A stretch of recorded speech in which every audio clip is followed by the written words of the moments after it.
Do you ever notice how some people get uncomfortable when you finally stop explaining yourself, when you stop justifying your silence, when your peace becomes louder than their noise? That's when they shift.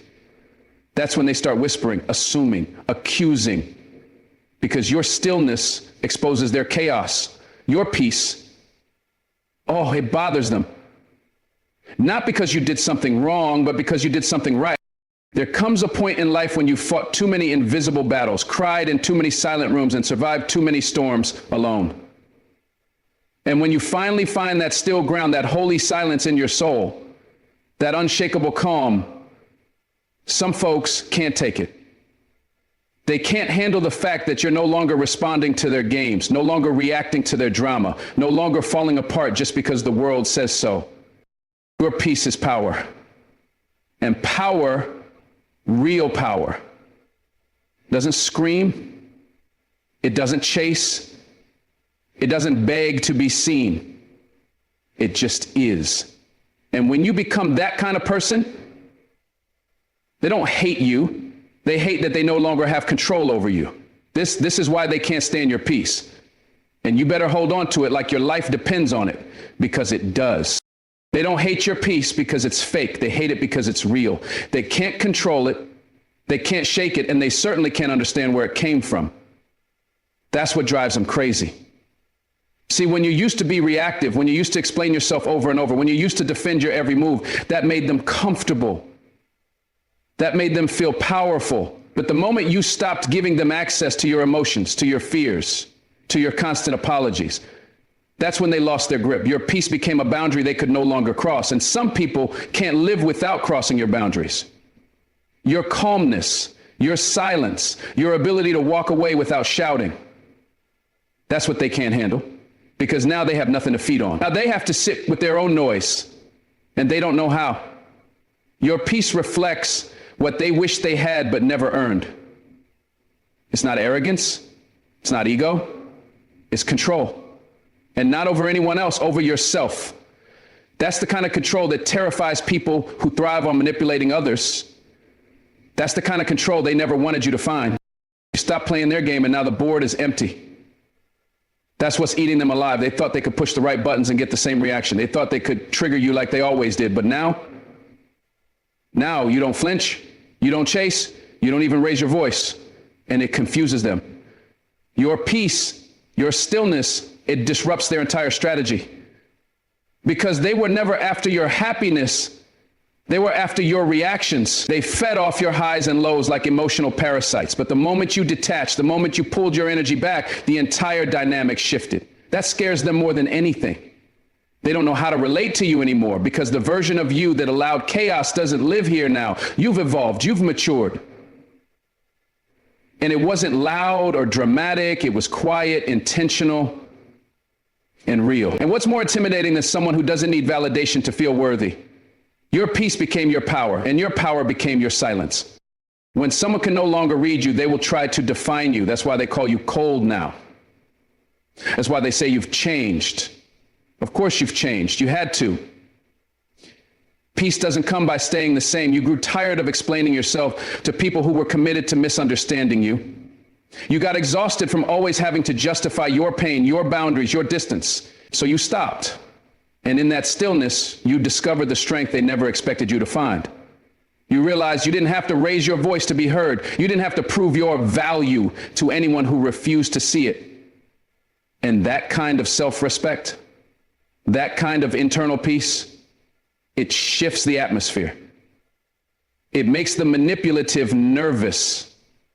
It makes the insecure feel exposed, because now you walk into rooms without needing permission. You speak only when it matters. And your presence says more than their words ever could. That's why they can't stand your peace, because it no longer includes them. They remember the version of you that used to fold, the version that used to apologize just to keep the peace, the version that allowed disrespect in the name of love. That version was easier to control. That version made them feel important.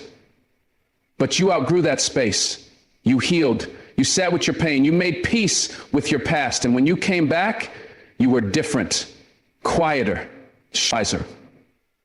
You stop explaining your boundaries. You stop tolerating disrespect disguised as jokes. You stopped over-explaining yourself to people who never listened. That's real peace. And it threatens them because it reminds them they never had power over you in the first place. They just had access. And now that access has been revoked. So they do what hurt people do. They start projecting. They say you've become distant. They say you've changed. But the truth is they just lost the ability to control your energy.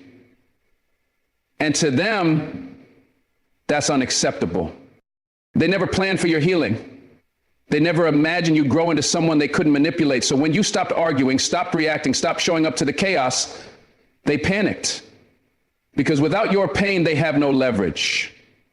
Without your insecurities, they have no open doors. Peace closed all the windows they used to crawl through. Now they're on the outside looking in, confused and bitter. Not because you did something wrong, but because you did something right, because you chose yourself. And people who rely on your brokenness will never celebrate your wholeness. That's the truth they'll never say out loud.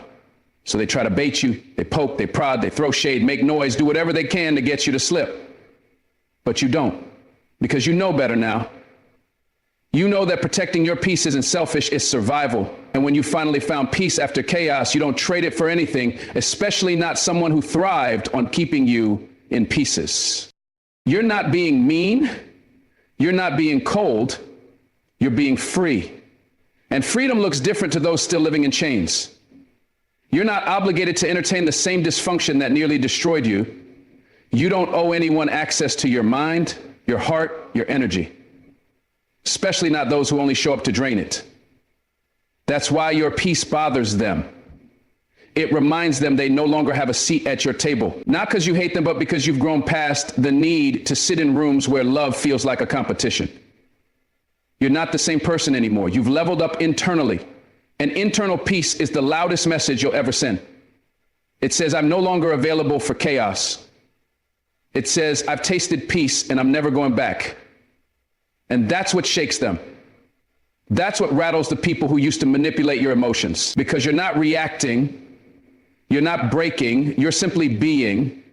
And sometimes just being is the loudest rebellion of all.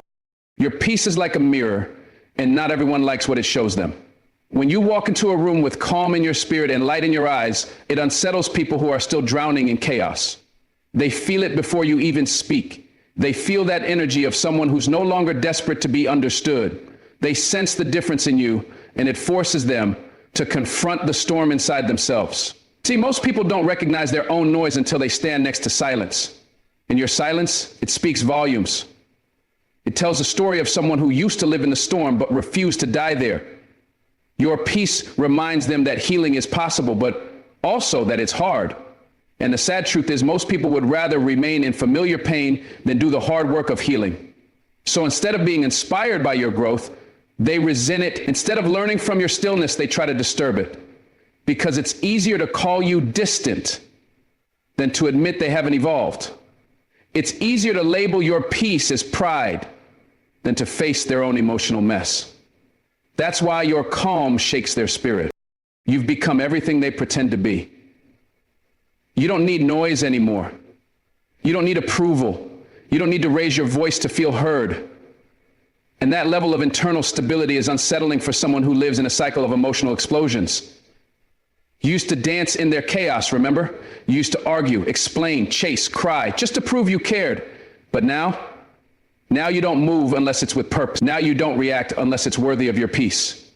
And that shift is what exposes them. They realize they've been using drama as a language, and now they can't communicate with you anymore. That's terrifying to someone who only knows how to connect through conflict. Your peace is like a language they never learned. It's foreign, and it makes them feel small. Not because you made them feel that way, but because they've never known who they were without dysfunction. So rather than reflect, they reject. Rather than heal, they hate. And it has nothing to do with you personally. It has everything to do with what your peace reflects back at them. Some people are so used to war that peace feels threatening. They've built their identity around pain, anger, control, and confusion. And when they meet someone who doesn't need to win an argument, someone who can walk away without a final word, someone who isn't looking for chaos to feel alive, it messes with their foundation. Your peace threatens their sense of normal. It challenges their belief that relationships must come with yelling, silence, punishment, and power game. But you've grown past that. You've learned that real connection isn't found in how loud someone can get, but in how calm they can stay. And when they see you operating from that truth, it shakes them, because it reminds them that they've been choosing disorder. It reminds them that they could choose peace, but they haven't. And instead of rising to your level, they try to drag you back into theirs. That's why the accusations start. That's why the tension builds. Because people don't always fight what hurts them. Sometimes they fight what heals them. And your peace, it's a threat to their excuses. They don't know what to do with someone who won't argue, someone who doesn't react, someone who chooses silence over chaos. That confuses them. They're used to pressing buttons and watching people fall apart. But you don't break anymore. You don't crack. You don't respond to chaos like you used to. And now their tactics don't work. You've removed the fuel from the fire, and they're left standing there with matches in hand, frustrated that the flame never caught. That makes them uncomfortable, because it forces them to realize how dependent they were on your pain to feel powerful. And now without that power, they feel empty. Your peace has highlighted their lack of control. And some people, when they feel powerless, they lash out, they project, they accuse. Because anything is easier than sitting with the truth that your growth has outpaced their comfort zone. So instead of saying, teach me how to heal, they say, you've changed. Yes, you've changed. You found peace in a world addicted to chaos. And that's not something everyone's ready to see. They talk behind your back now. They call you fake, say you think you're better than them. But the truth is, your peace just triggers their unresolved pain.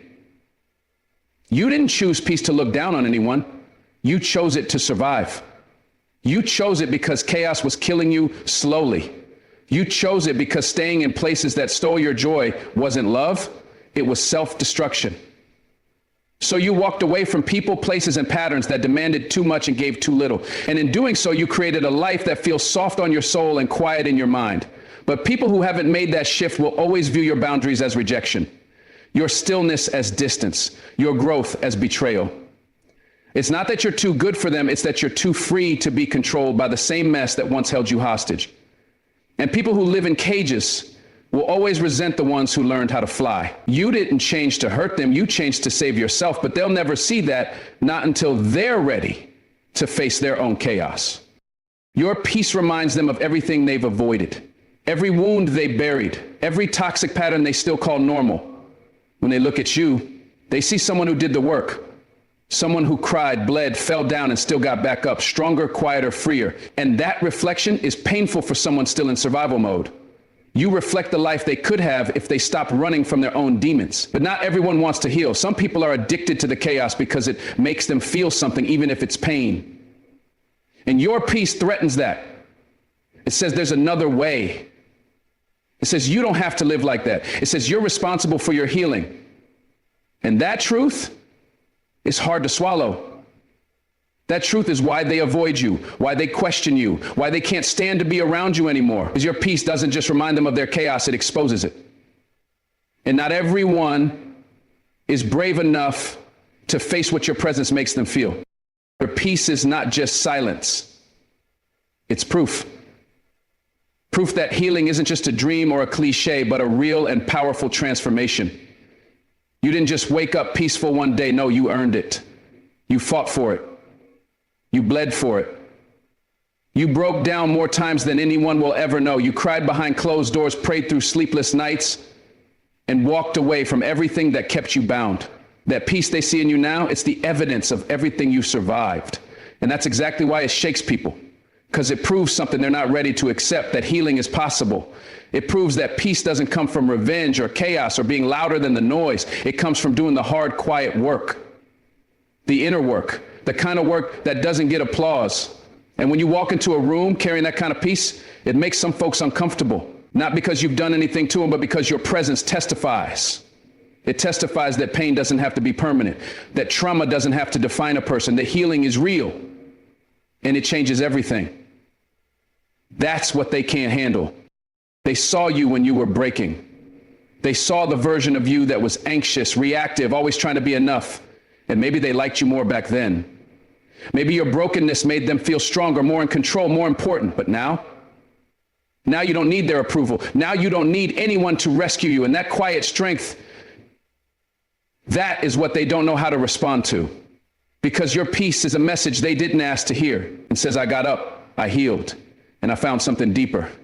That truth makes them nervous. Because if you could climb out of your pain, if you could walk away from the chaos, if you could rebuild yourself, then what excuse do they have for staying stuck?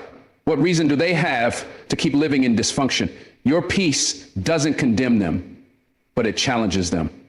It stands there silently as living proof that freedom is on the other side of surrender. And not everyone wants that kind of reminder. So they push you away, they call you distant, but deep down, they're just scared of what your peace says about their own choices. You didn't find peace by running, you found it by standing still long enough to face your pain. And that part, they never see.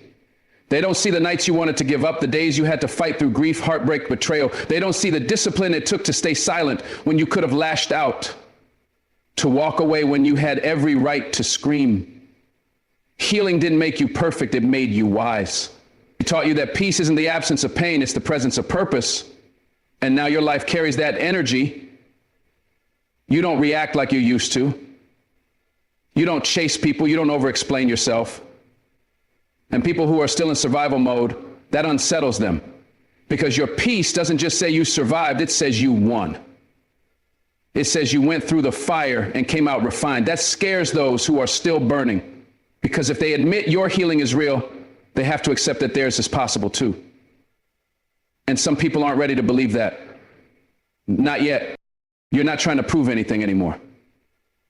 That's what peace gave you, the release. The freedom from trying to fix people, trying to fix yourself, trying to earn love.